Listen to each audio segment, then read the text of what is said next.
Hi hello నమస్తే welcome to Hima's kitchen. ఈరోజు మన ఛానల్లో ఎప్పుడూ చేసే దొండకాయ వేపుడులో ఈ ఒక్క మసాలా వేసి ఫ్రై చేయండి. టేస్ట్ అయితే అద్భుతంగా ఉంటుంది. ఎలా తయారు చేయాలో చూద్దాం, వచ్చేసేయండి. ముందుగా అయితే ఒక 1/2 kg దొండకాయలను తీసుకొని నీట్గా శుభ్రంగా ఈ విధంగా కడుక్కొని ఒక ప్లేట్లోకి తీసుకుందాము. ఇప్పుడు దొండకాయలను అయితే కట్ చేసుకుందామండి. నీట్గా క్లీన్ చేసి పెట్టుకున్న దొండకాయలను తీసుకొని ఈ విధంగా దొండకాయకు ముందు వెనుక భాగంలో ఉన్న తొడిమలను అయితే కట్ చేసుకోవాలి. నేనైతే ఇక్కడ కొంచెం క్రాస్గా కట్ చేస్తున్నానండి.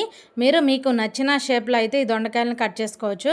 కొంతమంది రౌండ్గా చక్రాల్లా కట్ చేస్తారు, అలాగే కొంతమంది చిన్న చిన్న ముక్కలుగా కట్ చేస్తారు, అలాగే మరొక కొంతమంది అయితే బారుగా కట్ చేస్తారు. మీరు మీకు నచ్చిన షేప్లో అయితే దొండకాయ ముక్కలను కట్ చేసుకోవాలి.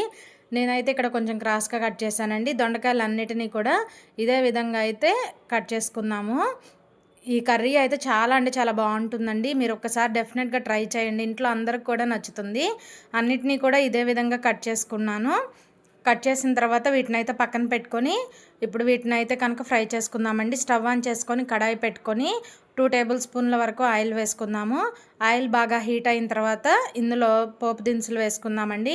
ఒక 1/2 స్పూన్ ఆవాలు, ఒక 1/2 స్పూన్ వరకు జీలకర్ర వేసుకోండి, చాలండి. ఇవి కొంచెం చిటపటలాడిన తర్వాత ఇందులో ఒక పెద్ద సైజు ఉల్లిపాయని ఇలా చిన్న చిన్న ముక్కలుగా కట్ చేసి వేసుకోవాలి. వీటిని కొంచెం సేపు ఫ్రై చేసుకుందామండి. కాస్త కలర్ మారేంత వరకు ఫ్రై చేసుకుంటే సరిపోతుంది. మరీ ఎర్రగా వేగాల్సిన పని లేదండి, కాస్త కలర్ మారితే సరిపోతుంది. ఇప్పుడు కొంచెం కరివేపాకు కూడా వేసుకొని ఈ కరివేపాకును కూడా 1 నిమిషం పాటు ఫ్రై చేసుకుందాము. ఈ ఉల్లిపాయ ముక్కలను ముందే ఎర్రగా వేయించామనుకోండి, దొండకాయ ముక్కలతో పాటు వేగుతాయి కదండి, అప్పుడైతే మనకు ఉల్లిపాయలు అనేవి మాడిపోతాయి. కాబట్టి కాస్త కలర్ వచ్చిన తర్వాత ఈ విధంగా ఇందులో మనం ముందుగా కట్ చేసి పక్కన పెట్టాం కదండి, ఆ దొండకాయ ముక్కలను అయితే కనుక ఇలా ఉల్లిపాయలు మగ్గినాయి కదండి, ఇందులో అయితే వేసుకుందాము. వేసుకొని ఒకసారి బాగా కలుపుకోవాలి. బాగా కలుపుకొని హై ఫ్లేమ్ మీద ఒక 5 నిమిషాల సేపు ఫ్రై చేసుకుందామండి. ఇలా మధ్య మధ్యలో కలుపుతూ ఉండండి, లేదంటే దొండకాయలు అనేవి మాడిపోతాయి. ఇలా ఒక 5 నిమిషాల సేపు బాగా ఫ్రై చేసుకోవాలి. ఈలోపైతే మీకు చిన్న రిక్వెస్ట్ అండి, ఫస్ట్ టైం మన ఛానల్ చూస్తుంటే ప్లీజ్ సబ్స్క్రైబ్ చేసుకోండి. అలాగే వీడియో నచ్చితే ఒక చిన్న లైక్ అయితే ఇచ్చేసేయండి.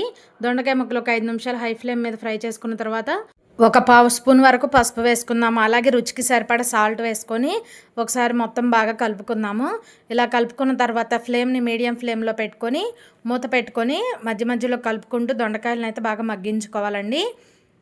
మీడియం ఫ్లేమ్లో మగ్గించుకుంటేనే దొండకాయలు అనేవి చక్కగా ఫ్రై అవుతాయండి. ఇలా మధ్య మధ్యలో కలుపుకుంటూ ఫ్రై చేసుకోవాలి. ఈలోపు అయితే కనుక మనం మసాలా అనేది ప్రిపేర్ చేసుకుందామండి.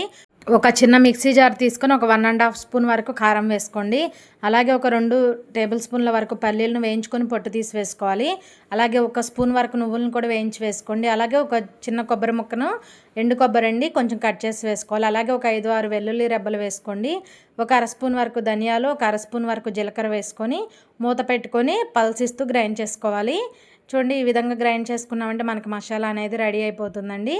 చూడండి, అంతా కూడా ఇలా కలుపుకొని మూత పెట్టుకొని పక్కన పెట్టుకుందాము. ఇప్పుడు దొండకాయలు చూడండి చక్కగా ఫ్రై అయిపోయినాయి. ఒకసారి మొత్తం కూడా బాగా కలుపుకుందాము.